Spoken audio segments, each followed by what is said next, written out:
Thank you for inviting me. I like this picture of the young man because it reminds us that they're not just wealthy sheikhs and unemployed adults, but also some very beautiful children in the Arab world, and this is one of them. I'm going to talk about resource export dependent societies, economies in the Middle East, some of whom have learned their lessons. If you look back at louder, please. Oh, sorry. Yeah, is this no, it's working. just louder? Yeah. Oh, is Sorry, this better? More translation. Yeah. Yes. Yes, Okay. If you look back at the 1970s and remember the boom in oil prices of the 1970s, that was a great era for the oil exporters of the Middle East. And I'm talking about monarchies in the Gulf, like Kuwait and Saudi Arabia and the UAE, but also larger, more populous economies, more diversified economies like Egypt, Iraq, and Algeria. And they enjoyed the boom very much, but then they discovered that the boom didn't last forever. And when oil prices crashed in the mid-'80s, this had a major impact on their economies.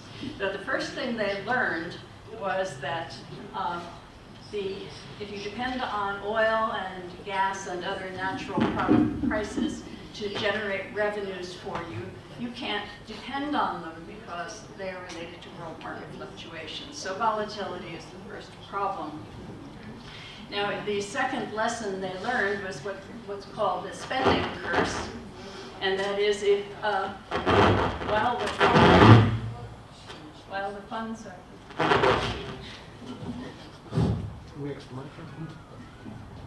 while the Hello, it's working. Maybe you move a little bit here. This way, okay. The spending curse. If left unchecked, the problem with having a lot of money all at once is that government spending will rise and people will enjoy a very high standard of living temporarily and then fall. And it falls pro-cyclically. So as the rest of the economy is going into recession, falling oil prices will pull it down even harder. Now this makes both planned investment and short-term macro policy very hard to carry out. So these economies can't be independent in any meaningful sense.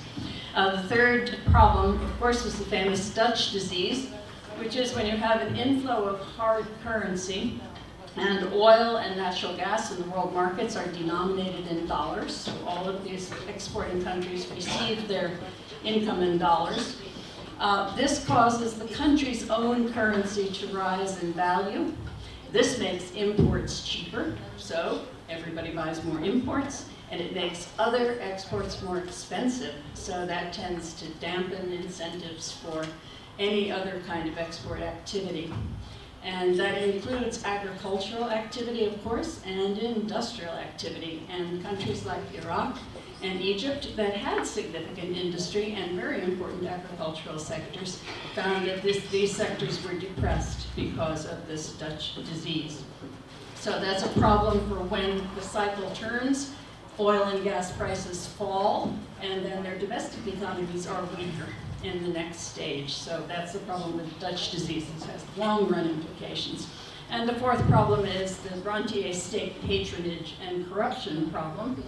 That if you have inflows of rents to a central government from foreign sources, and this central government is not particularly democratic, then what the government can do is to use those monies to favor its clients and to pay for the things that it wants to do, and this tends to foster authoritarianism. Tomorrow I'm going to talk about Tunisia and Egypt, and we'll see what happens when you have too much of that kind of authoritarianism. People don't like it. Eventually they rebel. So there were three possible solutions to this problem. Now when oil prices began to rise again in the early 90s, and they were stable through the 90s, not at very high levels, but then in the 2000s they rose very fast.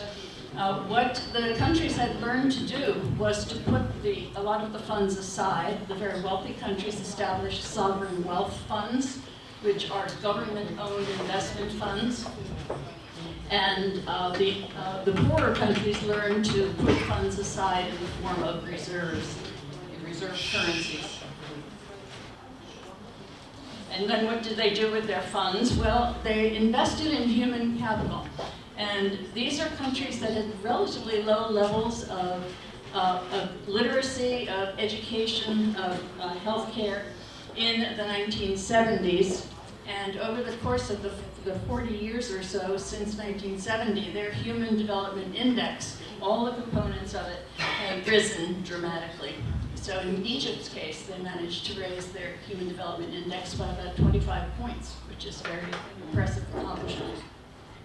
The second thing they did is to diversify their investments, and they would diversify internally within their own countries as much as possible. But some of these countries are very small, and they have small populations and little absorptive capacity.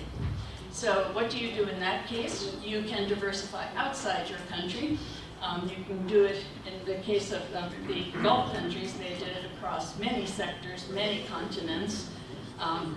And you can do it through both foreign direct investment in productive enterprises elsewhere, or you can do it through portfolio management. And I'm going to argue that the productive investment is actually a better long-run bet than the portfolio investment. So let's just look. So I'm just going to give you some nice pictures, some examples of the kind of investment that these countries engaged in. This was an example of the opening of a production and distribution center for high-tech products in the United Arab Emirates in Dubai. And this was a very big deal because it was the first center of its sort in the region. Certainly they engaged in a lot of investment in real estate and tourism. I love this picture. The contrast, of course, is very dramatic. Automobile manufacture, that's manufactured in quotes because we're just talking about assembly, and distribution, a cooperative project with the Daimler Chrysler Corporation in the Middle East. A lot of infrastructure construction we have, especially in the Gulf, but also in Egypt and Iraq before it was destroyed, and in Algeria and other countries we had a great deal of road building, railroad reinforcement. Egypt has a great railroad system, and metro, building metros and so on. I'm sorry. Yeah, it's a system. Oh, it echoes. There's a drum. Sorry about that. Okay. Okay, and they also diversified outside the Gulf region and within the Arab region, and it's not just Arab region, but Middle East, particularly in Mediterranean, in countries like Tunisia and Morocco and Egypt and Lebanon and Syria and so on. This whole project of investing outside the country was much more effective in the 1990s than it had, and the 2000s than it had been in the 70s and 80s. They had learned.